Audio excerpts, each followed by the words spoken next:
Hello guys, അപ്പോൾ ഇത് നമ്മളെ പുൽക്കൂട് മേക്കിംഗ് പാർട്ട് 2 വ്ളോഗാണ് കേട്ടോ. അപ്പം എല്ലാവർക്കും നമ്മൾ ഈ ലാസ്റ്റ് പാട്ടിലോട്ട് സ്വാഗതം. സാധാരണ ഞാൻ എന്ത് ചെയ്താലും കുറേ പാട്ട് ഉണ്ടാവാറുണ്ട്, ഇതിൽ മാത്രം കുറച്ച് പാട്ടേ ഉള്ളൂ, 2 പാട്ട് കേട്ടോ. അപ്പോൾ നമ്മൾ കഴിഞ്ഞ വീഡിയോയിൽ ഇതാ മണ്ണൊക്കെ നമ്മൾ ഇട്ട് വെച്ചിട്ടുണ്ടായിരുന്നു. അപ്പം ഇന്ന് നമ്മൾ അതിൻ്റെ മുകളിലത്തെ ഓർണമെൻറ്റ്സൊക്കെ ഒന്ന് സെറ്റാക്കാൻ പോവുകയാണ്. ഇതേപോലെ ഒരു സ്റ്റാർ ഞാൻ വാങ്ങിയിട്ടുണ്ടായിരുന്നു.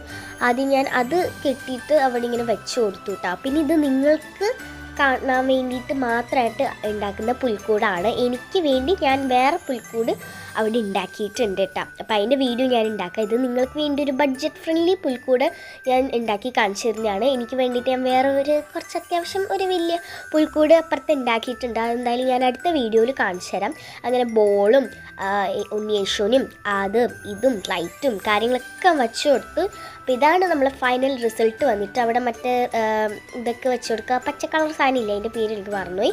അപ്പോൾ അതൊക്കെ ഞാൻ വെച്ച് കൊടുത്തു. അപ്പം ഞാൻ ഉണ്ടാക്കിയ വേറെ ക്രിസ്മസ് പുൽക്കൂട് ഞാൻ കാണിച്ചു തരാം കേട്ടോ. അടുത്ത വീഡിയോയിലായിട്ട് ഞാൻ കാണിച്ചു തരാം.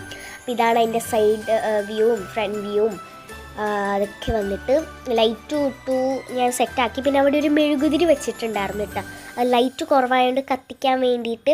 അപ്പം ഇതായിരുന്നു നമ്മളെ ഫൈനൽ റിസൾട്ട്. കുറച്ച് ഇരുട്ടാവുമ്പോൾ എടുത്ത വീഡിയോസാണ് കേട്ടോ ഇത്.